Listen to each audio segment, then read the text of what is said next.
नमस्कार मंडळी, स्वागत आहे निकिता फूड रसोईमध्ये. कसे आहात सगळे? तर परत एकदा मी इथे एक नवीन रेसिपीसोबत आलेली आहे. तर इथे मी मलाई पनीर बनवलं आहे. तर ते कसं, तर तुम्ही माझा जर मागचा व्हिडिओ बघितला असेल की ज्यामध्ये मी तूप कसं बनवायचं घरी ते शेअर केलेलं होतं, तर तुम्ही माझ्या व्हिडिओमध्ये जाऊन नक्की बघू शकता. तर त्याच्यातून जे ताक उरलेलं होतं त्या ताकापासून मी हे मलाई पनीर तयार केलेलं आहे. तर सगळ्यात आधी मी ते जे ताक होतं ते मी गॅसवर ठेवून दिलेलं आहे, गॅस चालू करून घेतला होता. त्यानंतर यामध्ये मी जवळजवळ अर्ध्या लिंबाचा रस घालून घेतला होता.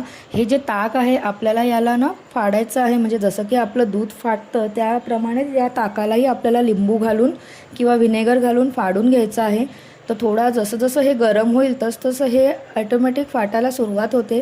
तर बघू शकता इथे छोटे छोटे आपल्याला हे दाणे दिसतात, ते म्हणजे याला सुरुवात झालेली आहे. तर आपल्याला ना हे थोडंसं मध्ये मध्ये चालवायचं आहे. तर बघा इथे एक 5 ते 7 मिनटानंतर हे अशा प्रकारे दिसायला लागतं. तर लिंबूमुळे इथे आपण लिंबूऐवजी विनेगर देखील यूज करू शकतो. तर इथे बघू शकता हे ऑलमोस्ट आता होत आलेलं आहे आपलं जे पनीर आहे.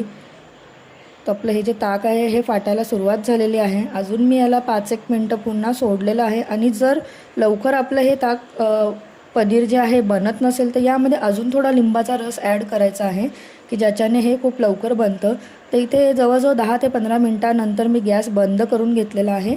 आणि हे माझ्याकडे पनीर बनवण्याचं ना भांडं आहे, ऑनलाईन मी मागवलेलं होतं. तर त्याच्यामध्ये मी हे जे पनीर आहे आपलं ते पूर्ण टाकलेलं आहे. याच्याने जे एक्सेस पाणी आहे, जे उरलेलं पाणी असतं ते बरोबर व्यवस्थित निघून जातं. आणि एकदा याला मी स्वच्छ पाण्याने पुन्हा एकदा धुवून घेतलं आहे की जेणेकरून जो काय आपला तुपाचा वास वगैरे असेल किंवा लिंबूचा वास, आंबटपणा जे काही असेल ते पूर्णपणे निघून जावं. तर बघू शकता इथे हे पूर्ण मी ड्रेन आउट करून घेतलं आहे. पाणी पूर्णपणे याचं मी काढून घेतलं आहे.